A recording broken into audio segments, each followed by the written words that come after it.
Professor Nar, what you are describing to me seems to be a terrible place, a concentration camp full of disease, suffering and death. There are some visual recordings of that mining operation found in the ancient archives. Things didn't look good to people at first. The mortality caused by the various diseases that people from different parts of Asia brought to the camp was devastating. It was only a year after the people were brought to the base that they could be put to work in the mine. But they were dying one by one. They were too scared of the mining machines and the infernal noises they made, so most of them died from stress. The mining expedition had a big problem. Local slaves could not be used in the mine. The state leadership decided to turn to an external source, specifically to Oni mercenaries. Oni? Like the demons from the Japanese mythology? Exactly.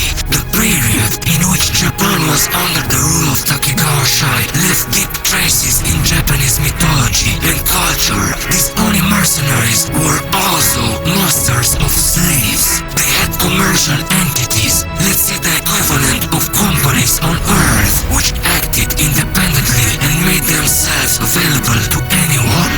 In those days, a giant company dealing with the slave trade called Oni Murohai ruled the planet with a primitive population called Tengu Pikari. Although Tengu were primitive, they were far more advanced than humans. Before the Oni invasion, Tengu had a flourishing civilization with many beautiful kingdoms, fortresses and cities. The attack on Oni had destroyed them. However, Oni had settled in the big cities and always demanded Tengu individuals to sell in the slave trade. Tengu are smaller gods in Japanese mythology, is that right? Exactly. The Tengu breed was a bipedal, winged breed, just as they are often represented in Japan. But about Oni, they appear as frightening beings, demons of Japanese mythology, is that right?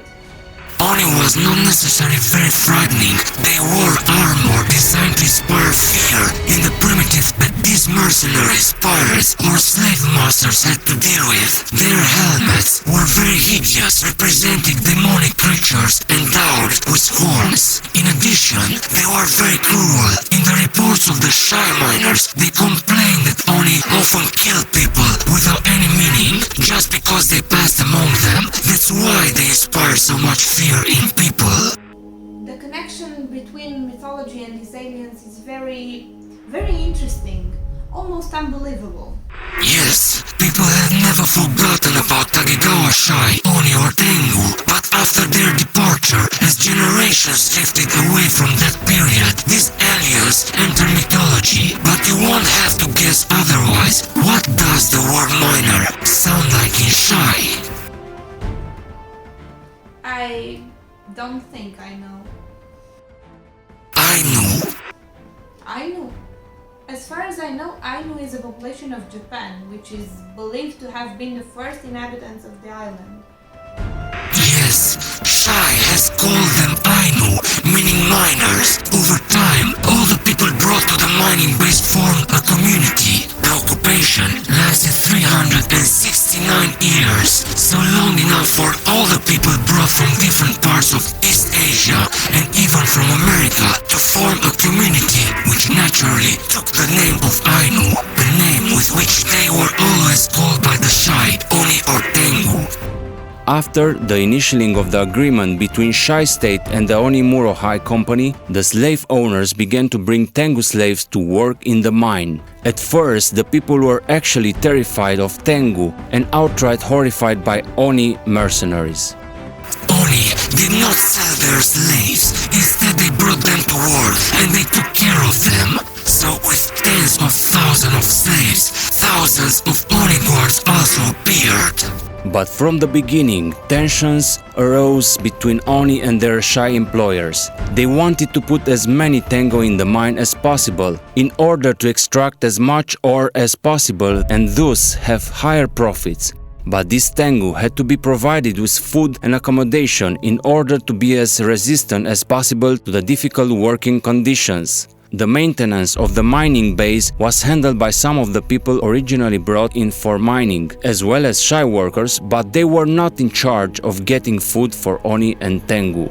The Oni Murohai company had contracted to bring Tengu slaves and Oni guards to guard them, as well as everything they needed. Basically, Oni, they had built a mining town in Tengu, near the mine. However, in order to reduce costs, to maximize profits, Oni decided to supply food exclusively from local wildlife and agriculture. Local? You mean like just from Japan? When we use the term local, referring to a species in the galactic age, we always refer to planetary. Oni began to bring in people from America, Australia and Asia. They created large crop fields and got people to work on them, using, of course, the most modern technologies. People were also put to work on giant animal farms that had been set up in today's China, where animals were also raised that Oni had brought from other planets. Oni brought here large animals, which were used for their good flesh and could breathe the air of the earth, but they used large animals to feed Tengu, which terrified people. Can you give us an example of such an animal?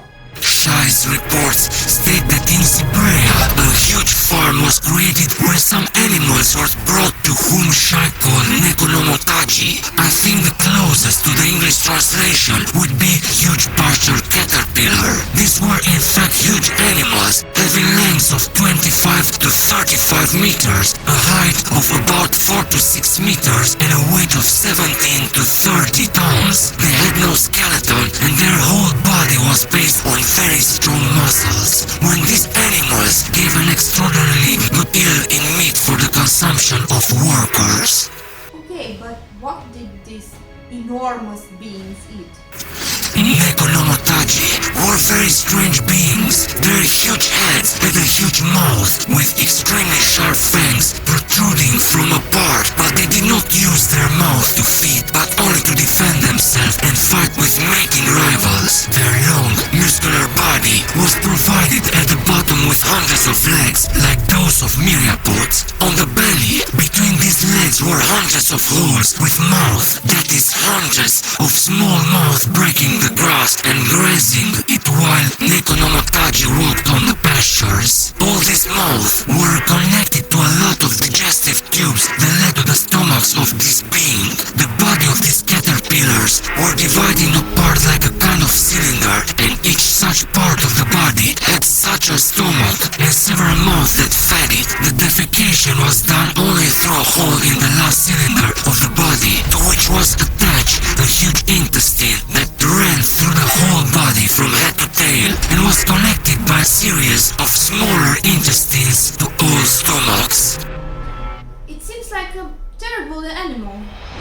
We can assume that this was the case for people. In fact, these animals still exist on several planets where they were taken by Oni or other species, and when you will travel in the galaxy, you'll probably be able to see them with your own eyes. But as fierce as they seem, they were gentle. Nekonomotaji never attacked beings who did not endanger them. They were gentle and heavy. On their home planet Grok, the local civilizations still in prehistoric area uses Nekonomotaji to travel, feed and transport.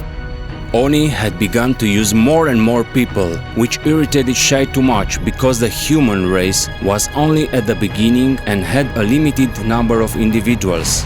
Shai needed these individuals and they didn't like the fact that Oni used them. So major diplomatic dispute arose between Oni and Shai.